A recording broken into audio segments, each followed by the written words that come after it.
I think. An objective observer of reality. Well, I don't know. I mean, I think the short answer is I don't know. I think in order to answer that question, you have to build an artificial intelligence. You know, you have to make an artificial intelligence. And the tricky part is, will you recognize it when you make it? You know, how do you, if you're interacting with a system, how can you say absolutely with certainty that this is an intelligent system? Yeah, that's right. Or is it just intelligent enough to respond in the things you've pre-programmed it to do? Or basically? are they simulating intelligence, you know? Right. And I mean, this is a question that could be asked of many of the people. Yeah, I was just going to say that. Good. Right? Yeah, good idea. I mean, I know I'm not simulating intelligence, but I'm not so sure about you. How do I know you're That's not right. a sophisticated computer program? That's right.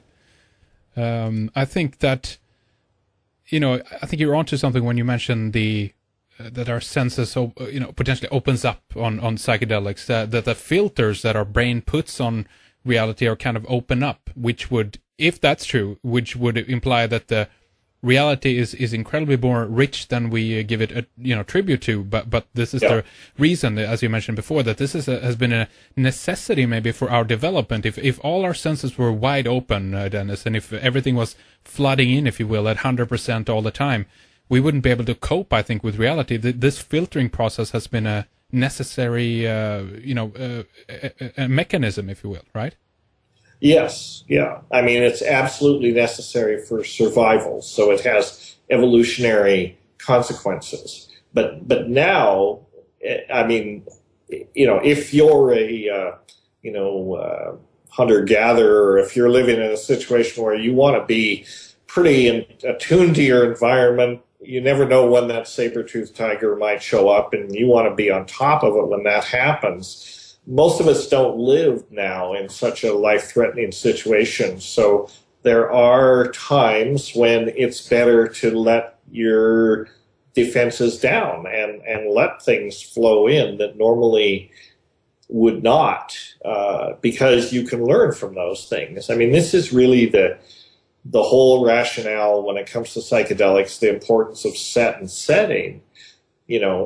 We have to pay attention to setting because we want to do it in a place that's safe, basically a place where we don't have to pay much attention to our external reality. We are in a reasonably safe place. We can concentrate on what's coming in from other channels, and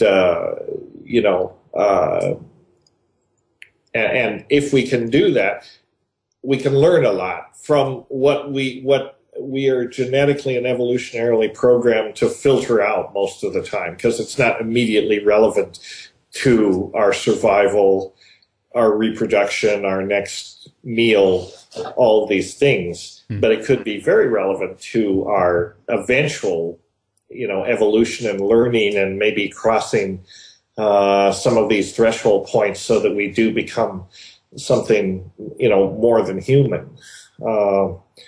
Are you afraid of some of these things? I know that a lot of people out there, Dennis, are very, very, fearful, and I think in some regards rightly so, about the invasion both of technology but also what this might turn the human species into, because at the end of the day we're still talking about someone sitting behind the machines and programming them, right?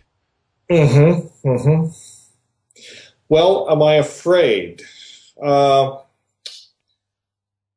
Sometimes. I don't know if I am afraid. And most of the time, I mean, I kind of think that this is happening. This is inevitable.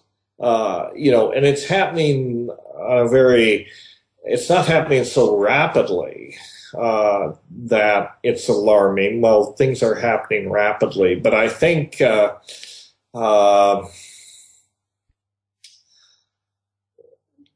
I mean, it's sort of like it's going to happen. It won't hurt a bit. By the time we look back and realize that it's happened, it'll be too late to change it.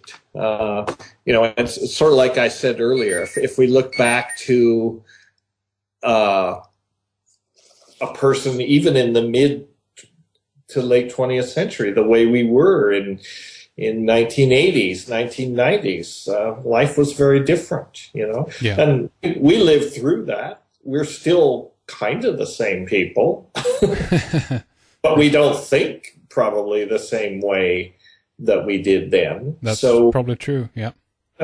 We evolve into new ways of thinking. I think that ultimately, change is good. I think that, we are a changing species. I think that the, evolutionary, cultural, intellectual death in some ways happens when you can't adjust to change. I mean, we are changing all the time. It's the nature of biological being.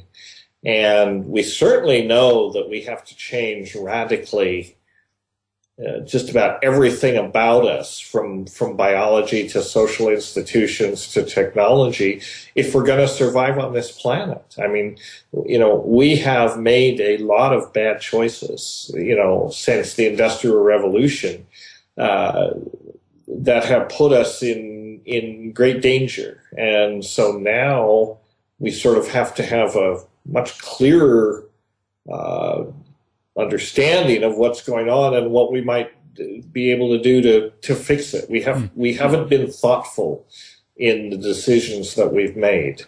And as a species, we find it very hard to project into the future. If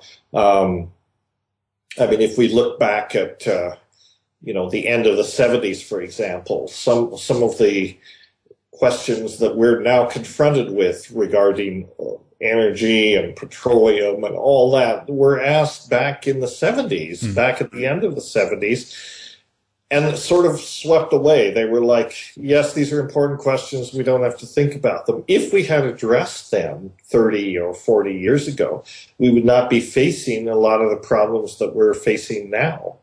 So we're a frustrating species in that sense, that we seem to respond to things under pressure. Only when we're under threat that we can grasp do we respond. That's right. It's very hard to anticipate, if we do something now, what will the consequences be 30 or 40 years from now?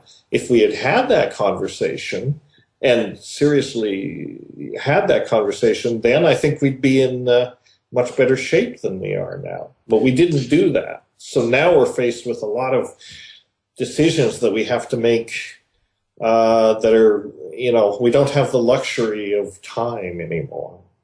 Yeah, the one thing that also amazes me is that we're still here despite everything. Sometimes when you look back into history, you're kind of amazed that we've made it this far. But I guess that's encouraging, Dennis. But I want to talk. It's encouraging, and I think every culture probably exists on this cusp. I mean, probably every culture thinks that they live in the end times. Right.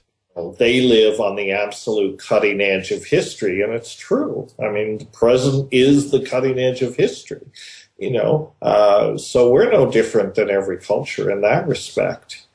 Absolutely, I think you're right. And so, Dennis, you're calling this project the Brotherhood of the Screaming Abyss. Tell us a little bit about the name, and obviously then I want to discuss a little bit about the Kickstarter project again, how that is going to be done, and also tell us obviously how people can get involved in the project, because that's what the Kickstarter idea is there. So tell us about that, Dennis. Yeah. Well, the Brotherhood of the Screaming Abyss is kind of a tongue-in-cheek designation. When my brother and myself and our band of loyal fellow travelers were on the way to the Amazon in 1971, looking for, on one level, hallucinogens. We were looking for obscure hallucinogens. We were looking for much more than that on another level. We were looking for a mystery. We had a sense that we were in search of a profound mystery that would be transformative to ourselves and possibly to the world. And in a certain sense, we were correct about that. So we had this idea that we were going for something incomprehensible and potentially terrifying. And the iconography of the screaming abyss, as I mentioned, really probably comes from H.P. Lovecraft. Terrence and I were both steeped in science fiction, and Lovecraft was a favorite, and